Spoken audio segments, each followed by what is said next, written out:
Hi friends, आज आपण बनवणार आहोत बीटाचे पराठे. तर आपण त्यासाठी काय काय जिन्नस वापरलेत ते बघूयात.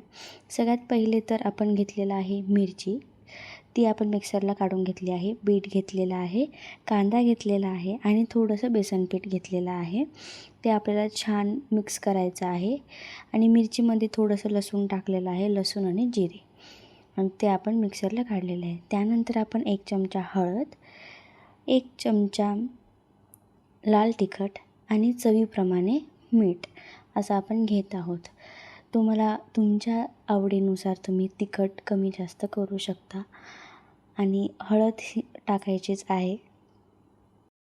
तर आपल्याला हे त्यानंतर त्याच्यात थोडेसे आपल्याला जिरे टाकायचे आहेत आणि आपल्याला मग ते छान व्यवस्थित मिक्स करायचं आहे. आणि त्याचा असा मस्त असा थोडासा थिक असा डो तयार करायचा आहे. त्याला आपल्याला व्यवस्थित वेल मिक्स करायचं आहे.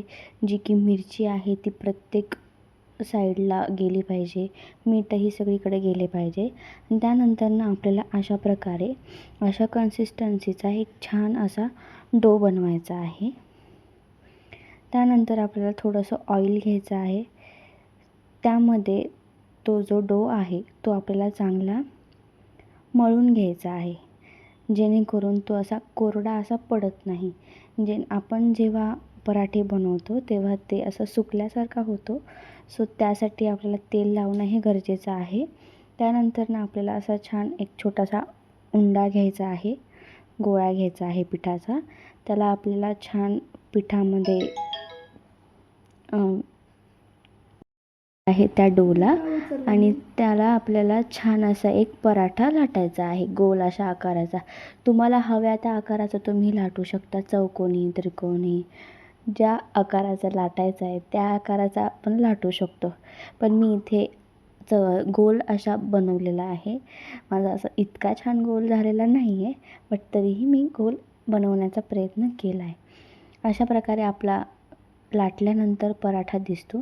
त्याला आपल्याला व्यवस्थित छानपणे भाजून घ्यायचा आहे, छान शेकायचा आहे. दोन्ही साईडनी आपल्याला छान त्याला ऑइल लावायचं आहे, जेणेकरून तो पराठा मऊ असा राहतो, छान जास्त वेळ टिकतो. आणि आपल्याला असा प्रवासामध्ये वगैरे आपण तो घेऊन जाऊ शकतो. तो 2-3 दिवस इझिली टिकतो आणि तो असा खराब वगैरे होत नाही, आणि त्याची टेस्ट अप्रतिम लागते. आणि त्याला आपण अशा प्रकारे दहीसोबत, केचपसोबत, चटणीसोबत खाऊ शकतो. तर अशा प्रकारे आपला बीटाचा पराठा दिसतो. मी तुम्हाला तोडूनही दाखवला. एकदम मऊ असा झालेला आहे, मध्ये छान फुगलेला आहे, आणि त्याला आपण असं दहीसोबत खाऊ शकतो.